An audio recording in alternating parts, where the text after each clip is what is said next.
Olá, bom dia a todos e a todas, já estamos ao vivo aqui, hoje especialmente não apenas pelo YouTube, pelo canal Sala dos Professores, mas também estamos pelo Facebook, né, lá pela página da Júlio Furtado Consultoria Educacional. Quem quiser assistir pelo Facebook também fique à vontade. Tudo bom, Aninha? Oi, Júlio, tudo bom e você? Tudo bem, é isso aí, né? Me adaptando nesse mundo das lives, né? A gente acaba se adaptando. Eu estava pensando sobre essa rotina, né? A minha rotina era ir para o aeroporto, voltar, desarrumar a mala, arrumar de novo, sair de casa. Agora a minha rotina é entrar na biblioteca, sair correndo, beber água, trocar a camisa, voltar para a biblioteca. Tá certo, é a rotina nova mesmo, todo mundo se adaptando, né? É isso aí, todo mundo se adaptando. Mas vocês que já estão aí chegando, a Wagner tem acompanhado a gente em todas as lives, né? Muito obrigado aí pela audiência, a Neuziene também já está presente, a Carla, e outras pessoas estão entrando aqui, né? A Simone Muniz, bom dia para você, Simone, seja bem-vinda, e fiquem à vontade aí para dar o bom dia. E a gente hoje também queria incentivar vocês a participarem, né, da live. Se ao longo aqui da nossa conversa vocês quiserem citar experiências que vocês estão tendo na sala de aula, ou se vocês quiserem fazer perguntas, vocês fiquem à vontade, utilizem o chat aí da nossa live, e aí a gente vai acompanhando aqui na medida do possível, e vai colocando no ar, para a Ana ver de lá também, e a gente vai interagindo, ok? Uhum. Só para aqueles que estão de primeira vez aqui nos vídeos da série Fazendo Matemática em Casa e na Escola, esses vídeos, né, essa série de vídeos surgiu de uma ideia, de um papo entre eu e a Ana Ruth, no sentido da gente pensar assim, caramba, nesse período de pandemia, de isolamento social, a matemática tem que estar presente na vida dos alunos e principalmente sendo articulada pelos pais também, não apenas pelos professores. A gente começou a conversar sobre essas questões e aí veio a ideia da gente fazer uma série de vídeos conversando sobre essa matemática, vamos dizer assim, essa matemática assistemática, essa matemática mais intuitiva, essa matemática que a criança com certeza já traz, né? Não sabemos ainda se geneticamente, mas que já vem e já começa a fazer parte do próprio desenvolvimento da criança. A Ana Ruth, para quem não conhece, é uma especialista em educação matemática, né? A meu ver, eu sempre falo dela, ou seja, quem me ouve já conhece a Ana Ruth, que eu cito ela de montão, né? Ou seja, é aquela que com certeza nos ensina a ensinar matemática, e além de tudo é mãe de trigêmeos, né? Então a Ana Ruth, a modelo de Piaget, né, tem nos seus filhos um grande laboratório e ela está assim, generosamente disposta a dividir conosco, através desses vídeos, através dessas lives, essas experiências que ela vivencia lá com os seus trigêmeos, né? E é isso que a gente tem discutido nesses vídeos, né? Para o vídeo de hoje, Aninha, o que você pensou em termos assim de tema gerador aqui para a nossa conversa? Então, Júlio, quero também aí agradecer a todos que já estão nos assistindo, nos prestigiando, avisando que vai ficar gravado, né, no canal do Júlio, e a gente andou conversando essa semana também de passar para o meu canal, que é o canal Numeraliza, um canal especializado nessa questão do ensino e aprendizagem de matemática. E a ideia, né, Júlia, era justamente, como você falou, discutir essa matemática intuitiva, essa matemática que não é tão estruturada ou tão formal e que pode fazer parte da vida das crianças justamente pela curiosidade ou pelo interesse que eles têm em coisas que são para eles misteriosas, né? Então, a nossa ideia hoje é justamente ir bem aprofundar nessa questão e falar um pouco sobre a matemática oral, tá? Então, nós até combinamos que a gente vai tentar ser o mais sucinto possível nas nossas falas, porque a gente gostaria que vocês participassem, né? Quem conseguiu estar aqui nesse momento, ao vivo, mandar suas perguntas ou mandar aí os seus comentários para a gente, alguma coisa que vocês gostariam que a gente talvez aprofundasse mais. E por que essa matemática oral? Então, em algumas conversas aí que eu já tive com o Júlio, eu falei para ele dessa questão que sempre me angustiou muito, que é o primeiro contato que, em geral, as crianças têm com a matemática. E aí não estou nem falando da matemática mais informal, assim, mas quando elas entram na escola, em geral, o primeiro contato que elas têm com a matemática é através de uma folha de papel, de um registro, de uma matemática mais formal e mais estruturada. E aí, justamente, eu estava comentando com o Júlio o seguinte, pensa, Júlio, quanto tempo uma criança já tem de experiência com a sua língua materna, né, e no nosso caso a língua portuguesa, antes de que ela tenha a oportunidade de trabalhar com essa mesma língua numa perspectiva mais formal, certo? Quer dizer, a criança desde que nasce, aliás, antes, né, porque a gente conversa com os bebês, ou no meu caso, os bebês, né, dentro da barriga, literalmente, né? Então a gente conversa com eles, então a criança sempre imersa nesse mundo da sua língua materna pela oralidade, né? Quando a gente lê as histórias, quando a gente conta a história, ou quando a gente lê os livros para as crianças, quando ela vê um filme, então, a língua materna, ela tem uma relação muito oral com a criança, e muito tempo antes de ela começar a trabalhar com essa intencionalidade de compreensão, enfim, da língua escrita, do registro. Ela tem até contato com a língua escrita, mas numa situação informal. Agora, quando que as crianças começam a ter contato com a matemática, em geral, na escola, já é por meio dessa estruturação mais formal e por meio dessa matemática escrita. E eu acho que isso ficou, Júlio, talvez até no ideário da gente, como professor, porque viveu a escola, né, enquanto estudante, de que matemática necessariamente se aprende por meio dos registros, por meio de uma formalização escrita. Tá? Eu não vou negar a importância disso, acho que no futuro a gente vai até fazer uma série falando sobre a importância dos registros, mas isso se faz. O que não se faz normalmente na escola e em casa não se enxerga que poderia se fazer melhor, é trabalhar com essa matemática oral. Então a minha proposta hoje é conversar justamente sobre isso. O que é essa matemática oral? Qual a importância que ela tem? Por que ela pode ser um fator que vai potencializar tanto o interesse quanto a possibilidade de desenvolvimento de uma compreensão maior da matemática pelas crianças e pelos adolescentes, enfim. Tá? Então, essa é a proposta para hoje. Eu acho, né, te ouvindo falar, Ana, eu lembrei daquelas 4 fases do letramento matemático. Né? E me parece que aquelas fases estão, de certa forma, muito intimamente relacionada com essa importância da matemática oral, né? Porque, pelo que eu lembro, a criança precisa, primeiro, raciocinar em cima de uma situação concreta, né?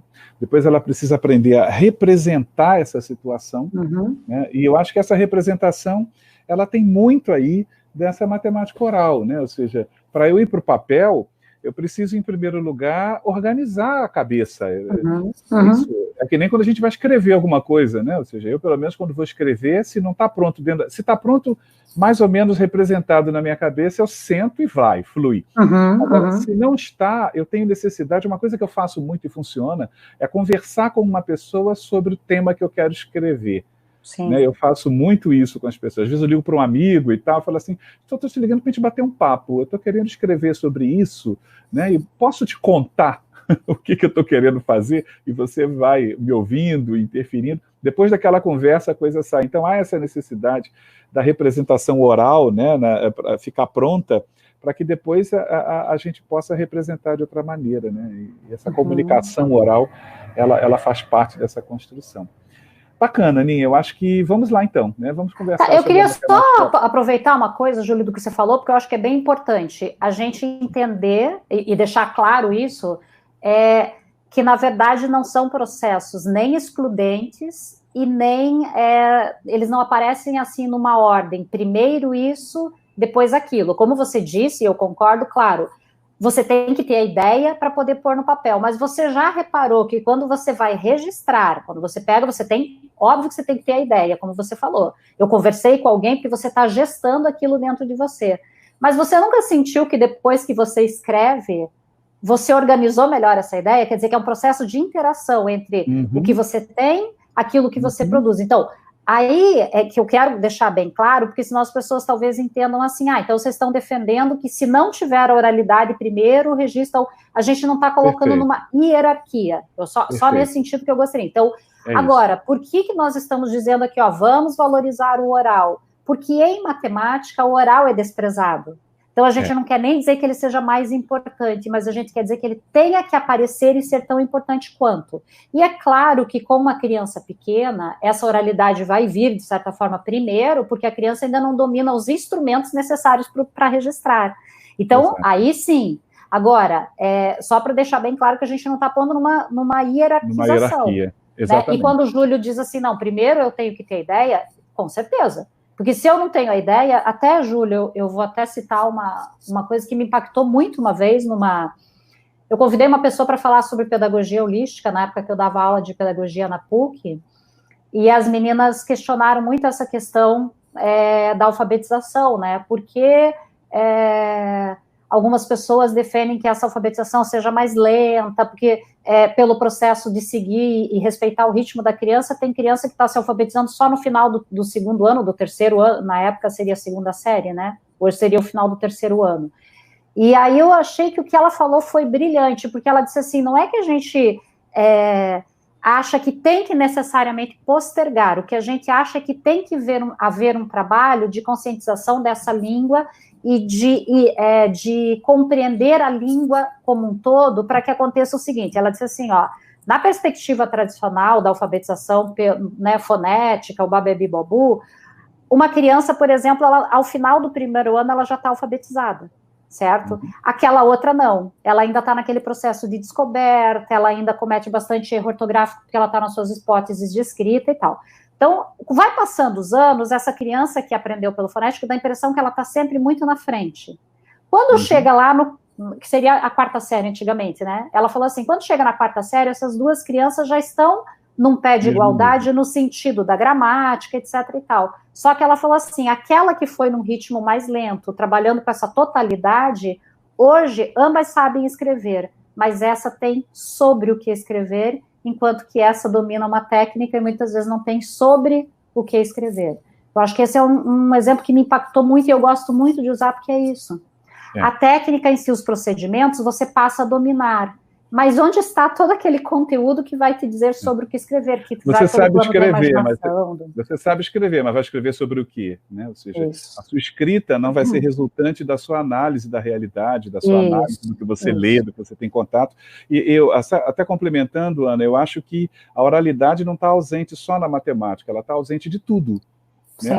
Até na língua portuguesa, existe por parte dos estudiosos, né, da língua portuguesa uma defesa, né, da oralidade na sala de aula, colocar a criança para falar, né, o texto oral, essa questão toda. E uma outra coisa, complementando o que você disse, realmente não tem hierarquia nenhuma nisso. Acontece meio parecido com o assimilar e com o acomodar, né, ou seja, do processo de aprendizagem. Ou seja, eu assimilo e acomodo, mas não tem muita hierarquia, acontecem as coisas ao mesmo tempo, mas é óbvio que como a criança dispõe do instrumental da fala, primeiro, ela vai ter uma grande importância. Bom, então, vamos lá então. A gente começa por onde? Então, eu queria falar um pouquinho hoje sobre o recitar, por exemplo, séries orais, tá? Até porque, quando eu falo sobre isso, Júlio, né, seja em palestra, seja aí nas formações ou nos cursos de pós-graduação nos quais eu atuo, é interessante porque lembra que no episódio 2 a gente falou sobre ditado de números? E quando a gente fala em ditado, a primeira coisa que parece, meu Deus, essa é uma prática arcaica, uma prática tradicional, né? Mas, e lá a gente contextualizou que não é aquele ditado onde primeiro eu me asseguro que a criança tem todos os instrumentos para escrever corretamente, e aí nós vamos falar dos números, né? Porque nós estamos falando de ditado e número, e depois eu dito o número para verificar se ela consegue escrever. A gente trabalhou o ditado numa perspectiva de uma brincadeira, ó, a professora vai falar alguns números, tá? E eu quero que vocês escrevam. Só que são números que eles não foram ensinados, sobre os quais eles não foram ensinados ainda, para a gente ver que ideias a criança levanta. O Júlio comentou no início, as crianças já trazem ideias que são construídas no seu cotidiano quando interagem com os números escritos, com as ideias, né, que estão presentes no seu dia a dia.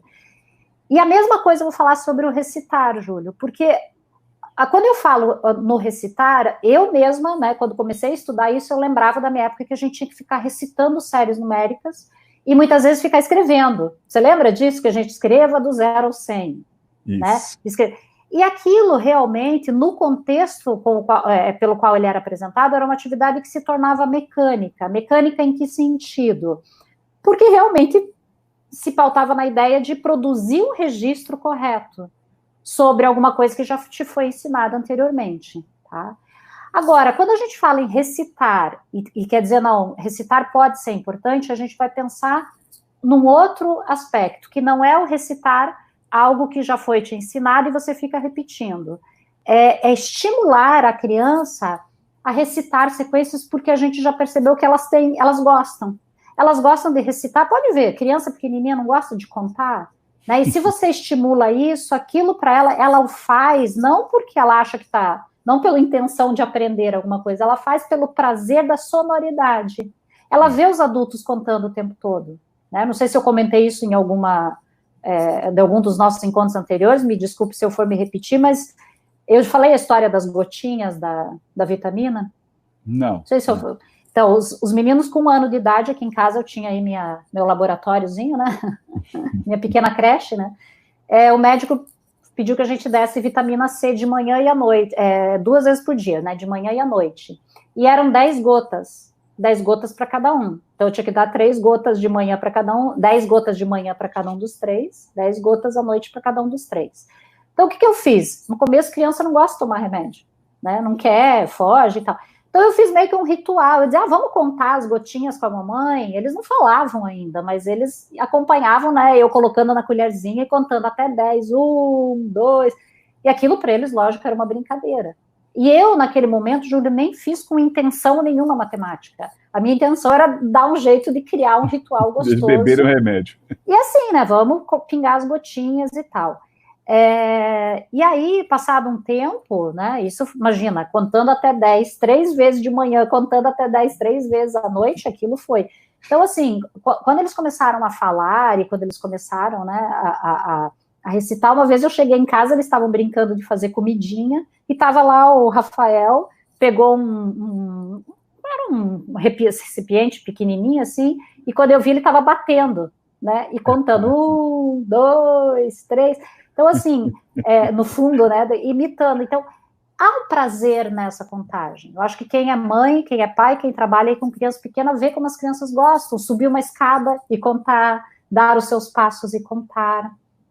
Quando a gente estimula isso, Júlio, as crianças começam a fazer, e expande essa sequência, as crianças começam a descobrir regularidades.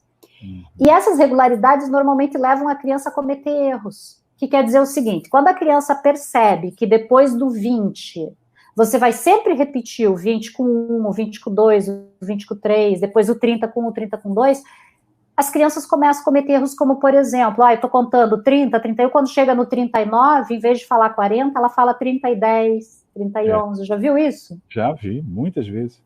E esse erro é uma criança pensando por quê? Porque observou a regularidade. É um erro lógico, né? E é um erro lógico, só que é um erro que ainda aponta o que ela já conseguiu e o que ela ainda não conseguiu, que é entender que no 9 sempre é uma quebra. E que ela não precisa entender o conceito de dezena, e talvez esse seja a grande questão. Uma criança que não entende o conceito de dezena ainda pode fazer muitas descobertas observando esse tipo de regularidade. Né? Então, por exemplo, aqui em casa eu incentivava muitos meninos a contarem, né? E aí eles perguntavam para mim, mãe, o que vem depois do 39? Eu dizia, o 40. Então dá, agora eu continuo. Daí 41, 42, quando chegava no 49, o que vem depois? O 50. Até que uma hora eu falei, olha, vocês estão indo bem, vocês estão sempre esquecendo do novo grupo. Eu nem chamava dezena, eu dizia o novo grupo de números. Vamos então brincar de contar agora de 10 em 10, porque aí vocês vão lembrar o nome. Então a gente conta bem rápido até o 100, 10, 20. Então, à medida que a gente foi brincando de contar de 10 em 10, o que acabou ficando? Ficou disponível na memória deles o que era o nome de cada grupo novo. Percebe? E aí era fácil, porque eles lembravam que cada grupo se combinava com todos os outros até o 9. Então, isso virava uma brincadeira. Quando eu via, estavam lá eles contando. Né? Então, é uma coisa que é da criança, pela sonoridade. Assim como ela gosta de cantar, ela também gosta de contar. Isso é bem interessante. E você tem essas coisas registradas, né, Ana? Eu tenho várias delas, Júlia, até eu lembrei agora, eu tenho esse vídeo do Rafa contando, eu não vou conseguir recuperá-lo aqui, mas eu tenho um outro que eu separei para a gente conversar um pouco, acho que ele vai ser um vídeo para a gente assistir e provocar um pouco a reflexão. Eu vou só situar esse vídeo. O Guga, dos 3 aqui em casa, foi o que mais tinha essa inclinação natural. Você falou assim, será que é genético? Né? Eu sinto que há algumas crianças, sim, que têm uma inclinação maior. Mas assim como tem umas que gostam de pintar, que são mais artísticas, outras que gostam mais do esporte, tem algumas crianças que vão ter uma inclinação maior para as questões da matemática. Mas isso não deve jamais servir para rotular e dizer, esse é bom em matemática, aquele não tem inclinação nenhuma. Porque a gente vai ver que você pode não ser um gênio na matemática, você pode não querer seguir isso, mas as crianças todas têm curiosidade e as crianças todas são inteligentes, né? A não ser que tenha alguma questão neurológica aí que afete o bom desenvolvimento e tudo isso, o ideal, digamos, né? Porque ela vai ter o desenvolvimento dentro da possibilidade dela. Elas vão fazer relações. Mas como a matemática, desculpa, Ana, só um... Não, pode, por favor. Dentro disso que você está falando, a matemática, ela é fundamental para a criança começar a interagir com o mundo, para ela começar a entender o mundo. Então, não é só uma questão de vocação matemática ou não, ou seja, a matemática ela é uma linguagem necessária para eu colocar 3 quadros 2 vezes, 5º andar, né? Ou seja, ela está presente na nossa vida o tempo todo. Então, essa curiosidade pela matemática, ela nasce dessa necessidade de interagir com a realidade, com o mundo mesmo. Exatamente, Júlio. Eu até vou fazer um parênteses antes de voltar lá para o Gustavo, que é a questão assim, quanta coisa uma pessoa está privada em sua relação com o meio onde ela vive quando ela é analfabeta, né? Eu até li um livro, foi indicado pela Terezinha Rios, encontrei a Terezinha no passado em São Paulo, ela me indicou um livro que chama A Distância Entre Nós, uma escritora indiana. Olha, vou anotar. Anota, porque é bárbaro o livro. É uma escritora indiana que conta a história de 2 mulheres, são de castas diferentes, porque infelizmente a gente ainda tem sistema de castas na Índia, né? E é uma pessoa de classe média alta, é uma mulher, e é a história da empregada doméstica que trabalha para ela. E é uma história cheia de conflitos, de contradições, enfim. Mas nesse livro, eu até comentei com a Terezinha, eu disse, apesar de estudar muitos anos com educação, esse livro me sensibilizou profundamente a entender o que é uma pessoa analfabeta diante do mundo da escrita, do mundo onde é a escrita. Porque ela fica fora, ela fica à margem. Ela não vê o mundo, né? Não, assim, e aí você levanta um ponto essencial que é a matemática também, Júlio, uma alfabetização matemática, o que a gente chamaria de uma numeralização, que é pelo menos aqueles conhecimentos básicos, eles também podem causar nas pessoas esse ficar à margem, estar à margem, estar marginalizados, porque nós vivemos no mundo da informação e do conhecimento, onde informações matemáticas, conhecimentos básicos, são essenciais para a inserção dessa pessoa no meio que ela vive. Eu diria que nós temos muitas pessoas à margem do mundo em função desse analfabetismo funcional matemático. Isso. Vamos até criar essa expressão, né? Porque existe um analfabetismo, todo mundo sabe fazer conta, né? Todo mundo sabe as 4 operações, todo mundo já aprendeu um dia a equação do 2º grau, mas nunca conseguiu fazer uma interação real dessa matemática enquanto instrumento de leitura do mundo. Por quê, Júlio? Muito porque essa pessoa pode ser até bem sucedida na escola. A gente só pensa que é só aquela pessoa que vai mal. Não, tem gente que vai bem e tira nota boa na escola. Eu posso te falar uma coisa? Eu estava orientando, tem alguns anos, eu estava orientando uma aluna, né, na dissertação dela, e ela teve uma dúvida na estatística. Ela falou assim, escuta, como é que eu posso mexer com essa amostra de forma que eu possa garantir uma melhor distribuição e tal? E eu confesso que eu não sabia. Eu falei assim, olha, não sei. Não sei mesmo. Inclusive, deixa eu ver se eu acho alguém que possa nos ajudar. Então, eu saí pela sala, lá pelo departamento lá da universidade, buscando alguém da área de matemática e estatística que pudesse nos dar um apoio naquele momento. Achei um professor, né, ou seja, ele nem era da área de estatística, da área de cálculo, mas ele falou, acho que eu consigo ajudar. Ele chegou lá, entendeu a situação, e ele, de uma maneira muito natural, falou assim, ué, aqui é só a gente aplicar o logaritmo, olha só. A base vai ser exatamente o que você quer igualar e tal. Aí eu fiquei olhando, eu olhei para a cara dela, ela olhou para a minha cara, depois eu quebrei o gelo, eu falei assim para ele, logaritmo serve para isso?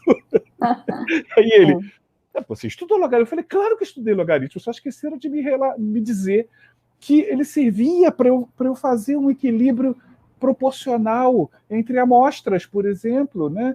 Aí, ou seja, só para pegar um pouco isso, analfabetismo é matemático então, mesmo. Ou seja, mas, Júlia, eu acho que aí você toca num ponto essencial, que é o seguinte, quando você diz assim, eles só esqueceram de me dizer que servia para isso. Aí eu vou ir um pouquinho mais a fundo e dizer assim, na verdade, eles não tinham que dizer para que ele servia.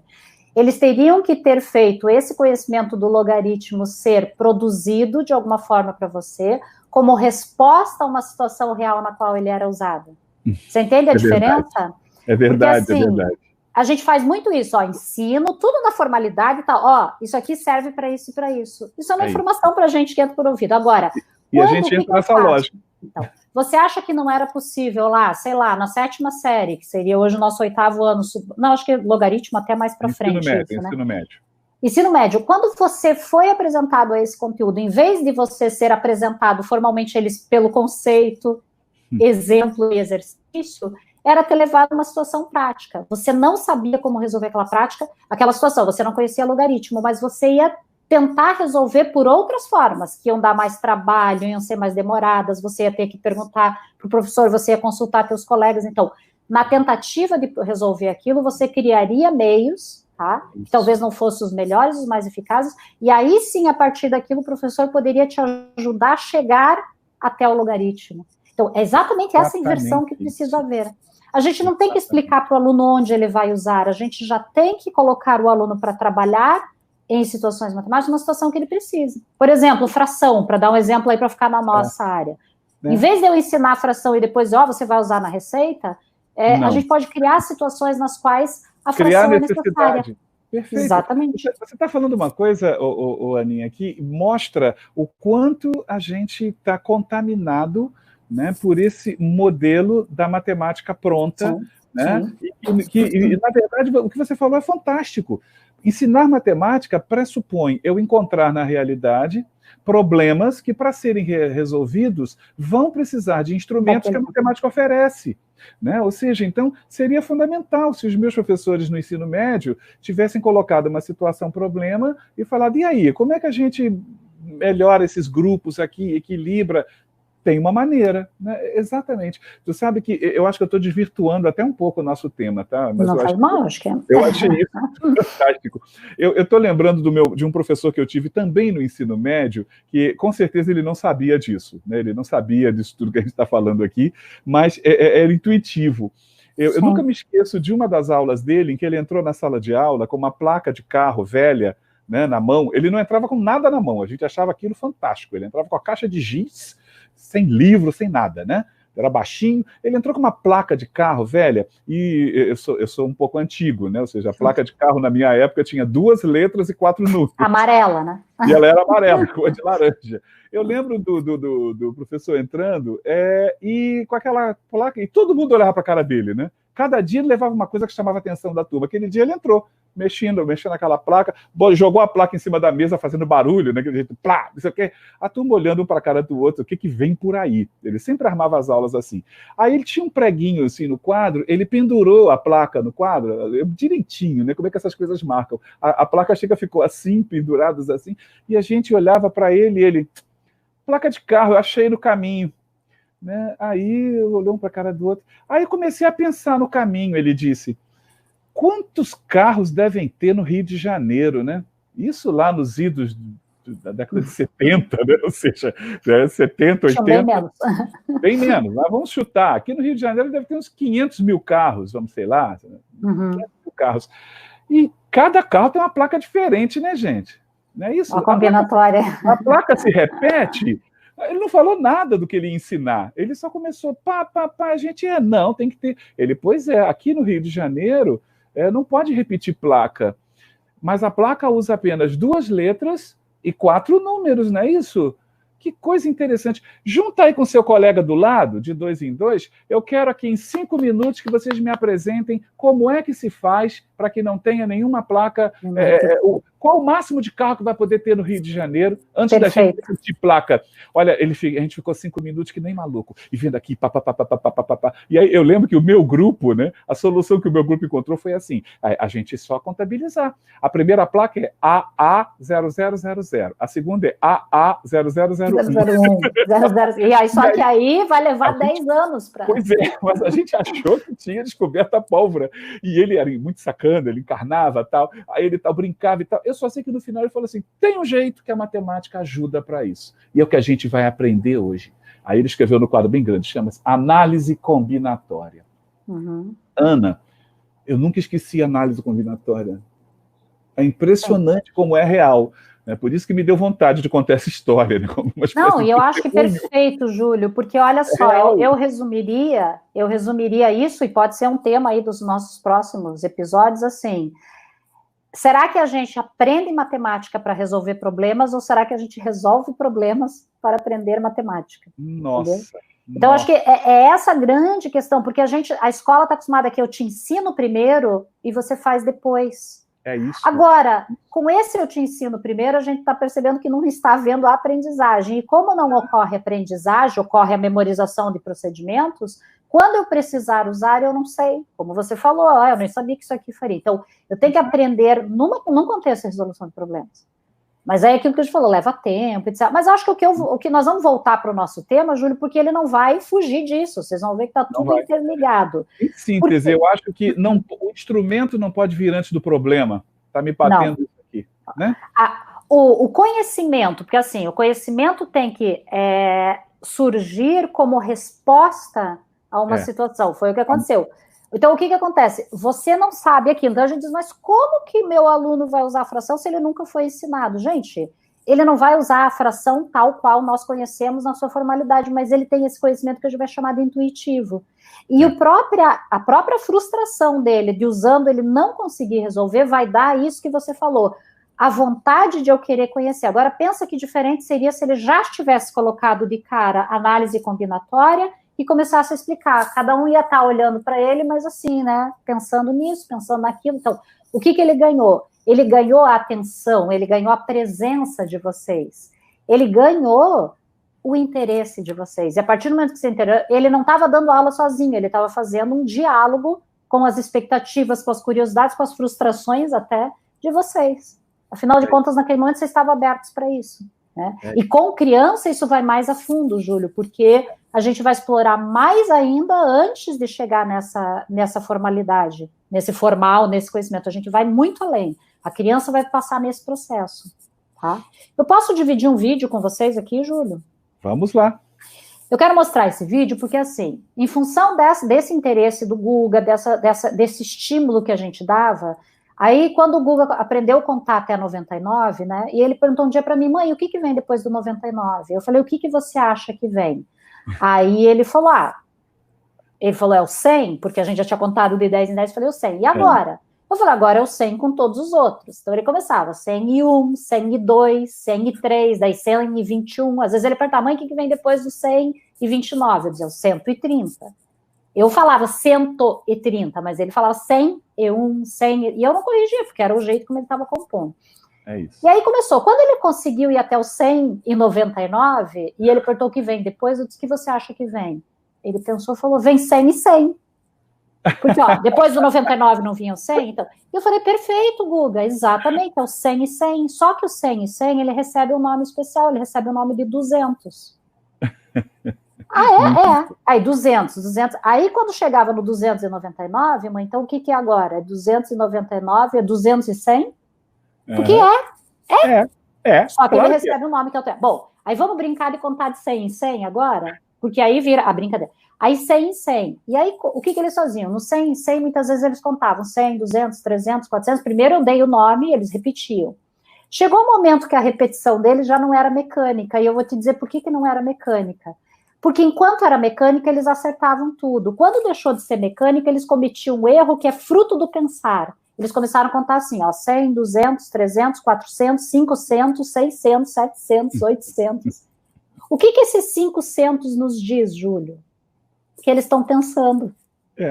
Porque na lógica seria 500 e não 500. Eles sabem que são 5 vezes o 100, né? E aí, Júlia, olha que interessante, criança de 5 anos, que eles não sabem o que é dezena, não sabem o que é unidade, mas estão pensando nessa questão, são 500, 5 cents. A ponto de um dia, o André, que era o que nem, não tinha esse interesse, essa coisa, mas de tanto ver os outros contando e estar junto nessas situações e eu estimular, ele falou para mim, mãe, eu acho que o 1000 não devia se chamar 1000. Ele tinha 5 anos. Eu falei, por quê? Eu acho que tinha que se chamar 1000.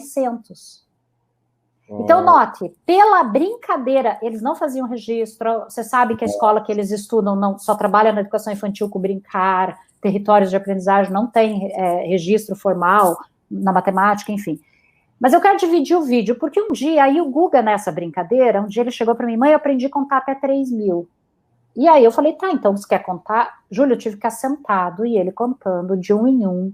Aí quando chegou no 900, mãe, agora 900, o 902, e eu assim, fazendo comida, e ele lá, contava, às vezes eu ajudava. Quando chegou no 2400 e tudo, eu falei, Guga, eu já entendi que você sabe, meu anjo, mas sabe, a mãe tem que fazer outras coisas, tá, tudo bem. Um dia ele chega para mim, mãe, eu aprendi a contar até 1 milhão. Eu falei, pronto, eu tô perdida, né? Eu vou tirar vou tirar um ano sabático para ouvir. Eu falei, Guga, não dá. E ele falou, mãe, eu descobri um jeito que vai bem rápido. Eu falei, tudo bem, vamos lá, né? Aí ele me contou, Júlio, foi bárbaro. E eu gravei, depois eu sentei, claro, eu não gravei na hora, mas depois eu sentei e ele falei, Guga, a mãe precisa gravar o que você fez, porque ela sabe com o que eu trabalho e tal. Eu falei, a mãe precisa mostrar para outras pessoas isso que você fez, porque é muito bacana. E aí ele senta, e aí vocês vão ver que nessa fala, às vezes ele vai falar mais baixinho, aí eu faço assim, né, atrás da câmera, e ele fala mais alto, ele tá tentando falar, mas assim, é a mesma coisa que ele fez, só que agora ele sabe que tá sendo filmado, tá? Deixa eu tentar dividir aí com vocês, Júlio. Vamos lá. Eu vou pegar aqui, janela do aplicativo, né? Então vamos lá. Isso. Me diz se tá tudo funcionando certinho. Isso, vai lá. Temos ele aqui, Júlio? Temos ele aqui, sou eu que coloco, né? Não, eu que estou colocando por enquanto, né? Vamos lá. É? Isso, olha ele lá.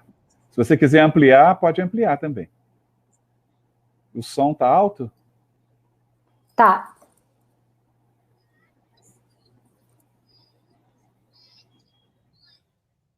Não, tá saindo muito baixo para mim o som aqui. Tá muito baixo? Para mim, deixa eu tentar tirar. Pessoas, quer apertar se as pessoas estão conseguindo ouvir? Eu pus o meu volume no máximo aqui. Alguém pode responder? Eu estou te ouvindo e vou colocar. Isso, vai lá. Vamos lá, vou pôr de volta. Lembra que você falou que inventou um jeito de contar até 1 milhão que vai bem mais rápido? Sim. Então conta pra gente. 1, 2, 3. Vou parar só um pouquinho, Júlio. Recebeu algum retorno ou não? Tá ótimo. O som agora ficou bom. Júlio? Tá bom? Vou continuar. 4, 5, 6, 7, 8, 9, 10, 20, 30, 40, 50, 60, 70, 80, 90, 100, 20, quer dizer, 200, 300, 400, 500, 600, 700, 800, 900, 1000, 1, 2 mil, 3 mil, 4 mil, 5 mil, 6 mil, 7 mil, 8 mil, 9 mil, 10 mil, 20 mil, 30 mil, 40 mil, 50 mil, 60 mil, 70 mil, 80 mil, 90 mil, 100 mil, 200 mil, 300 mil, 400 mil, 500 mil, 600 mil, 700 mil, 800 mil, 900 mil, milhão! Como é que você conseguiu contar tão rápido, Guga? Fala pra mim. Mas o que é esse jeito? Ele é de 1 em 1? É de 1 em 1, depois de 10 em 10, depois de 100 em 100, depois de 1000 em 1000, depois de 10 mil em 10 mil, depois de 100 mil em 100 mil, depois em 10, depois e vai assim. Muito bem, gostei desse jeito. Que lindo, que lindo. Muito legal. Então, o que é interessante aí, Júlia, é observar que pelo brincar, pelo interesse que ele tinha e pelo estímulo, ele chegou nisso. E assim, não é porque o Guga não tem uma inteligência superior aos outros, o Guga tem um estímulo muito forte. E o que eu gostaria de deixar bem claro, talvez as pessoas pensem assim, sim, claro, né, o Júlio é filho da Ana Ruth, que é uma pesquisadora, etc. e tal, que está fazendo tudo isso. Sim, óbvio, isso não vou negar isso, mas o que eu gostaria que vocês entendessem é que tudo isso era no plano da oralidade. Eu nunca quis que meus filhos tivessem contato com essa matemática formal, tanto que escolhi uma escola que a educação infantil é toda pautada no brincar, não há projeto assim de matemática formal, eles trabalham com os territórios de aprendizagem, então o que surgir dentro desses territórios e como interesse das crianças vai ser explorado, mas não há um currículo previsto de matemática, tá? E assim, o Gustavo, até para as pessoas entenderem, o Gustavo estava com 5 anos nesse vídeo, olha que coisa interessante, Júlio. Nessa época, eu não lembro se foi antes ou depois disso, um dia ele chegou para mim e falou assim, eles falavam muito na composição dos números, eles não conheciam o sinal de mais, o sinal de igual, mas eles falavam muito assim, 5 com 5 se tornam 10, 2 com 2 se tornam 4, porque a gente brincava muito, vamos ver como é que faz o 10, começou com as mãos, então era o 5 com 5, podia ser o 4 com 6 e várias coisas, então eles usavam essa linguagem. Aí um dia, ainda nessa época, mais ou menos, ele chega para mim e fala assim, mãe, eu descobri que 50 com 50 se tornam 100. E eu fiquei assim, muito, realmente espantada, porque a gente, né, brincava com os dedos e tal. Eu falei, mas como é que você sabe? Eu falei, porque 5 com 5 não se tornam 10? Eu falei, Dele, então, o 50 é um tipo de 5, e o 100 é um tipo de 10. Olha só. Olha que formulação interessante, Júlio. Assim, não tem palito, não tem... Então, desmistifica, inclusive, essa ideia do material concreto. Não é que eu estou dizendo que ele não deva existir, nem nada disso. A gente pode mais um tema aí, ó. Já temos pauta para umas 10 episódios. Eu ia sugerir esse tema. Mas eu acho que é muito interessante porque isso aqui se dá no plano das ideias, das relações. Muita gente tem falado hoje da importância dos padrões em matemática. E que, quer dizer, sempre se falou, sempre se soube disso, mas a importância de trabalhar na escola esses padrões. O que ele está observando é um padrão. Olha, o 5, o 50, o 500, o 5.000, o 50.000, por que não brincar com isso? Né? Como brincadeira, como oralidade. Esse mesmo Gustavo, olha que coisa interessante. Ano passado, com 8 anos, nós estávamos em casa fazendo um jogo, desses jogos, sabe, de perguntas e respostas? Até chama Inteligênio, eu não sei nem a marca do jogo, é um jogo comercial, vendido, né? E era perguntas e respostas, e apareceu uma pergunta assim, qual é o número que é formado por 3 centenas, 5 dezenas e 6 unidades? Caiu na vez dele. Sabe que o Google olhou para mim e falou? Sei lá, eu lá sei o que é esse negócio que você está falando aí. Como assim? Esse negócio de centena e tal. Quer dizer, ele tinha 8 anos, Google, ele não sabe dizer o que é centena, porque eles não aprenderam a fazer algoritmo convencional, eles não sabem, eles nunca aprenderam na escola o que é centena, dezena, unidade, entendeu? Aí o que eu falei? Eu falei, Google, isso é muito simples, centena é grupo de 100. Então, tipo, no 300, quantos grupos de 100 tem? Na hora, ele falou 3. Falei, então é 3 centenas. Dezena é grupos de 10. Aí ele falou, qual que era o número mesmo? 350, 50. Então, são 5 grupos, né? Então 5 centenas, 5 dezenas. Pronto. Você vê, Júlio, que aquilo que a escola gasta um tempo enorme para ensinar, que é o conceito de centena, de dezena e de unidade, e que no fim das contas as crianças nem entendem direito, ele foi ali falado para essa criança em menos de 2 minutos. Só que o que acontece? Ele tem todo essa compreensão, esse circular, a ideia de grupos, quantos grupos. Quando ele falou um momento que 500, 500 deveria se chamar 500, a ideia de centena estava presente ali, a gente só não tinha dado o nome a isso, entendeu?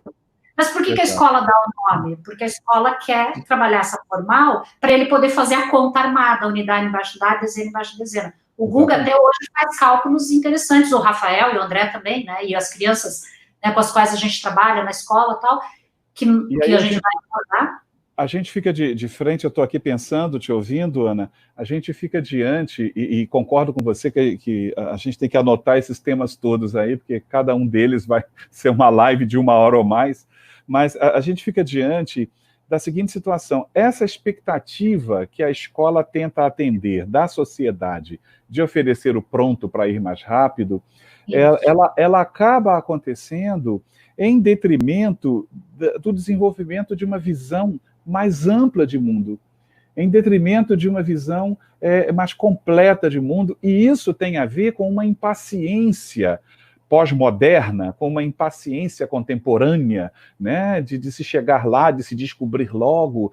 Aquele exemplo que você citou mesmo, né, se até o 3º ano eu já posso ter no 2º crianças lendo tudo, né, perfeitamente decodificando tudo, por que eu vou ter o meu filho no 3º ano? Fala, não, isso aí ele ainda está construindo. E aí eu gosto muito do exemplo que você trouxe, né, e gostaria de resgatá-lo agora, para que quando ele chegar no 4º, ele ter sobre o que escrever, né, para que quando ele chegar no 4º ano, ele conseguir interpretar o mundo e se tornar um autor, não apenas um reprodutor, não apenas um fazedor de ditado, né? Então, com a matemática é a mesma coisa. A gente precisa entender que a matemática, assim, várias pessoas colocaram aqui, não só a matemática, mas outras áreas também precisam partir dessa necessidade do mundo. É claro que sim, né? Mas como a gente aqui está falando especificamente de matemática, a gente acaba se concentrando no déficit matemático que nós temos na sociedade, né? Na sociedade mundial, né? Vamos fazer uma entrevista com as pessoas, eu diria que de cada 10 pessoas, mas 7 dizem não gostar de matemática, sem medo de errar. Né? Ou seja, não gosto, ou seja, não consigo entender. O que eu tenho de colegas da área de educação que escolheram letras, escolheram pedagogia porque não estudaria matemática, não está no gibi. Né? Por quê? Porque em algum momento na aprendizagem dessa matemática, essa matemática não ganhou sentido. Né? Essa matemática ela não foi resposta para aquilo que o mundo estava pedindo naquele momento. Né? Ou seja, o logaritmo não fez sentido na minha vida, isso não fez sentido, e a análise combinatória fez, né? Então, isso é uma realidade para a qual a gente tem que abrir os olhos, e é para isso que a gente pensou nessa série, né? Para bater papos como esse, né? E brincando ou não, já estamos lá com quase 50 minutos. Não, e aí tem uma questão, Júlio, que eu quero mostrar uma coisa aqui depois, mas eu queria falar sobre essa questão que você levanta dessa impaciência, e eu acrescentaria uma outra coisa. Nós vivemos numa sociedade extremamente consumista. É consumo, é ter pelo ter. Quanta coisa eu tenho, acho que hoje, nessa pandemia, a gente percebeu quanta roupa eu tenho dentro do meu guarda-roupa que eu não tenho necessidade de ter. Não é só porque eu estou em casa e nesse momento eu não estou usando, entendeu? Mas assim, será que eu preciso de tudo isso? Será que a gente não entrou numa coisa de consumir porque virou um hábito sem... Porque, na verdade, quando eu compro muito, não é questão se eu posso ou se eu não posso, ou se tem gente mais do que isso, também tem isso, mas é o que isso impacta no mundo. O que esse consumismo impacta no meio ambiente, impacta... Então, a gente não tem essa visão sistêmica de tudo. Né? Então, a mesma coisa aqui. Então, eu consumo conteúdo. Meu filho está no 2º ano, mas ele já sabe toda a tabuada de cor. E daí? Ele sabe fazer alguma coisa com essa tabuada?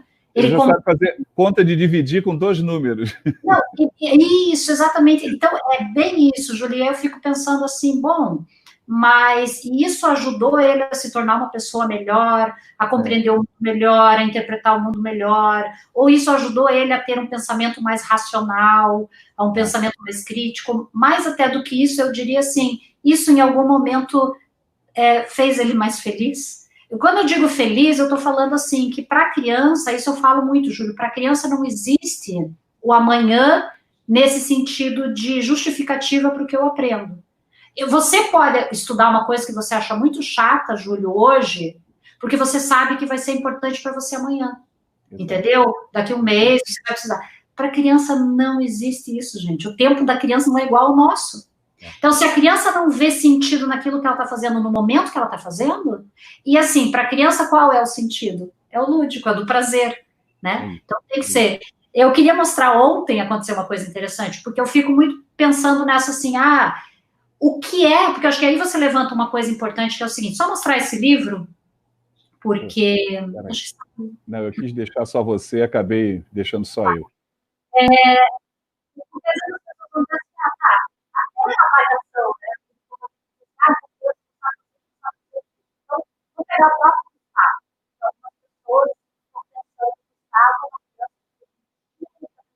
Muito... já vou falar porque eu mostrei esse livro. E assim, o Gustavo é um pequeno gênio, vamos supor, né? Pensando desse ponto de vista. Não, eu quando mostro, eu sempre digo, gente, eu não mostro isso para exibir e dizer, olha, porque eu vou mostrar outras coisas. Por exemplo, ontem eu estava preparando algumas propostas lúdicas para a escola onde os meninos estudam, porque eu sou assessora pedagógica na área de matemática lá, e eu estava usando esse livro, e ele estava em cima da minha mesa. Aí sabe o que aconteceu? O Guga entrou, eu estou preparando atividades que eram para o grupo do 3º ano, o Guga está no 4º. Ele entrou e perguntou o seguinte, mãe, o que é subtração? E aí eu falei assim, como assim, Guga, você não sabe o que é subtração? Não. Eu falei, subtração quando você faz quando você faz uma conta de menos, até eu falei. Ele não conhece o algoritmo. Eu falei, se eu te perguntar quanto é 20 menos 10? Isso te chama subtração? Eu falei, Que lindo, que lindo. E aí, Júlia, é muito libertador. Eu vou contar uma outra situação. Ano passado, a gente estava conversando e fazendo a janta na cozinha, e o André perguntou pro Marcos, né, pro meu marido, assim, pai, quanto tempo faz que o Titanic afundou? E aí o Marcos falou, você sabe o ano que ele afundou? Ele falou, foi 1912. Aí ele falou assim, isso foi ano passado, 2019, tá? Ele falou, foi 1912. Aí o Marcos falou, então você consegue descobrir. Ele tinha 8 anos na época, né? Porque é só você contar quanto tempo passou desde 1912 para agora. E aí, enquanto o André começou a pensar, certo, como que ele ia fazer para contar, o Guga fala assim, é só fazer 100 mais 7. E na hora eu fiquei, porque qual é a coisa que a gente imagina? 2019 menos 1912, não é isso? Mas olha como é que o Guga pensou. Se eu acrescento 100, eu já chego em 2012. Isso. Agora, de 2012, o que ele pensa? De 12 para 9, faltam 7. Então, o que eu tenho que fazer é só somar 100 mais 7. Ou seja, são 107 anos atrás. Então, veja, ele não sabe o que é subtração. Pois é. Olha, dependendo da escola na qual... sofisticado desse... Né? Dependendo da escola na qual ele fosse avaliado, o que quer dizer?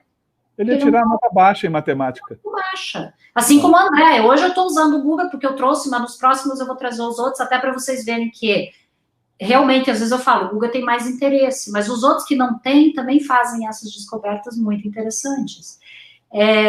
Então, exatamente isso, essa oralidade, essa coisa que você faz pelo prazer de fazer, ele não tem o compromisso do acerto, e, portanto, você acaba fazendo muito mais descobertas, e isso pode ser provocado na escola também. Porque, às vezes, as pessoas dizem assim, mas eu pego crianças lá na minha escola pública que tem pais analfabetos, que tem pais que não dão tudo isso. Aí, mais ainda que você precisa, deixa o conteúdo um pouco de lado, deixa aquele programa, porque você vai trabalhar o conteúdo, é isso que as pessoas têm que entender, só que você vai trabalhar ele de um jeito muito diferente. E aí, a minha dica de hoje aqui, principal, é esse livro aqui, ó. Você conhece, né, Júlia? Na Vida 10, na Escola 0, tá? É justamente uma análise que esses 3 autores, a Terezinha Carraer, David Carraer e Ana Lúcia Schillemann, fizeram na década de 80, são 3 pesquisadores que na época eram da Universidade de Pernambuco, alguns talvez estejam lá ainda, outros não, sobre essa matemática oral das crianças que, embora se saíssem mal na escola, porque não conseguiam passar, reprovavam, isso década de 80, a reprovação sistemática era uma preocupação muito grande, elas se saíam muito bem em situações de vida, vendendo peixe na feira, vendendo água de coco na praia, e a matemática deles era toda oral.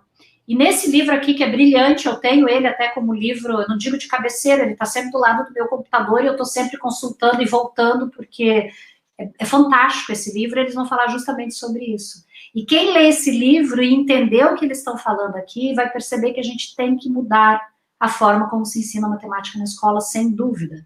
Mas a gente precisa se formar para isso, né? Tem que quebrar os nossos paradigmas, tem que aprender a ver a matemática de um jeito diferente para a gente poder realmente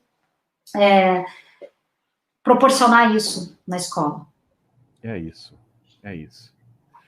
Nossa, o assunto rendeu, hein? Hoje foi, né? Rendeu, estamos aí próximos de 1 hora já de live.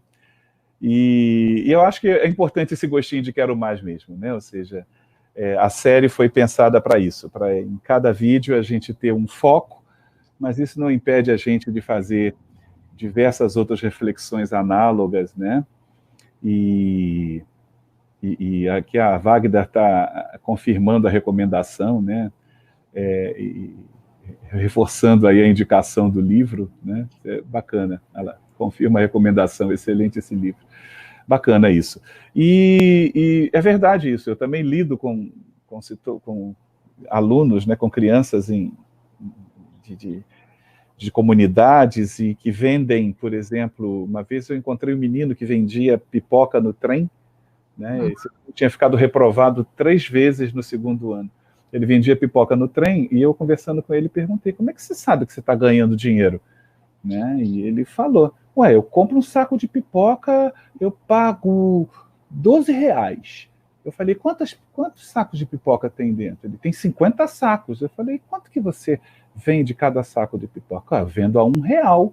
Né? Eu falei assim, é mesmo? É? Aí eu ganhei R$50. Com que eu ganho? Eu posso comprar depois uns 4 sacos. Né? E aí vender mais. Ou seja, esse menino não conseguia tirar nota boa em matemática na escola. Né? E a escola, esse livro me lembrou dele.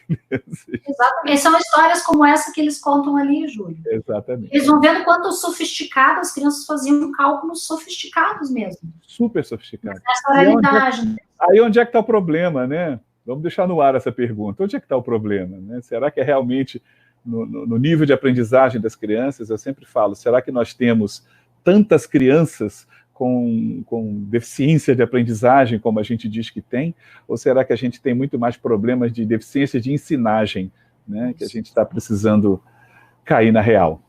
E é por isso que a gente fez isso, né, Júlia? É para isso que a gente está com esse canal, porque eu acho que tem muita gente que quer se apropriar de uma forma diferente, mas não sabe como, não sabe por onde começar, né? Tem gente que percebe, o que eu estou fazendo não está dando o resultado que eu queria. Então é para isso que nós estamos aqui. E vamos continuar com essa série. Né? É para isso que estamos aqui. E como eu já deixei passando aí várias vezes, os vídeos dessa série, eles estão disponíveis tanto no canal Sala dos Professores, quanto muito em breve, acredito que em dias, vão estar também disponíveis no canal Numeraliza, que é o canal da professora Ana Ruth, tá? Esse já é o 3º vídeo da série, e vem por aí o 4º, 5º, 6º, eu acho que a gente vai, pelo visto, fazer um grande número de vídeos, né? O que eu estou muito feliz é que algumas escolas estão indicando os vídeos, viu, Ana? Algumas eu estou encaminhando para minha assessora de imprensa e ela está tentando encaminhar os vídeos para serem indicados em revistas. E você que está nos ouvindo, que gostou da ideia, que acha interessante, encaminhe o link, né, para escolas, para professores, que o nosso objetivo é esse mesmo, alcançar o máximo possível de professores, né, para que essa matemática possa deixar de ser um fantasma, deixar de ser um monstro e passe a, de fato, ser uma linguagem para a gente ler o mundo e, de preferência, para tornar o mundo melhor, né, do que ele anda sendo para a gente. Aninha, muito obrigado. Sua mensagem final de hoje aí. Júlio, eu quero agradecer a você, né, primeiro por proporcionar esse espaço, por estar fazendo a gente chegar às pessoas, né? Porque eu acho que é isso que nós precisamos fazer. Se elas não estão tendo oportunidade de conhecer isso nos seus cursos de formação, enfim, a gente, em vez de ficar reclamando, a gente resolveu ir ação, né? E é essa a nossa forma de contribuir. Poder, então, que as pessoas chamem mais gente mesmo para participar disso, é gratuito, é uma iniciativa da gente para realmente compartilhar, porque a gente não acredita que conhecimento, quando a gente tira da gente, esvazia para passar para o outro. A gente acredita que quando eu compartilho, isso só cresce e só aumenta para todos nós, né? Então é isso mesmo. Obrigado a cada um de vocês que esteve aqui. Divulguem, por favor, e vamos chamar mais gente para fazer parte aí desse movimento. E inscrevam-se no canal, tanto no canal Sala dos Professores, quanto no canal Numeraliza. que a gente tem sempre novidades, ativem o sininho, né? Cliquem lá o gostei, que o YouTube valoriza muito isso. E me veio também a ideia do seguinte, se você conhece pessoas que lidam com formação de professores, tanto cursos normal, que ainda existem muito, né, ainda por aí, curso de pedagogia, ou mesmo curso de licenciatura em matemática, faz uma indicação do vídeo, que é uma forma da gente chegar lá na base, né, lá na formação, para fazer pelo menos as pessoas refletirem um pouco e a gente ter melhores profissionais formadores, né, de uma matemática que vai ajudar a construir um mundo cada vez melhor. Obrigado, um beijo para todos vocês. Beijo para você. Um beijo, Aninha. Tchau, e tchau. Até a próxima, viu? Em breve. Fiquem atentos.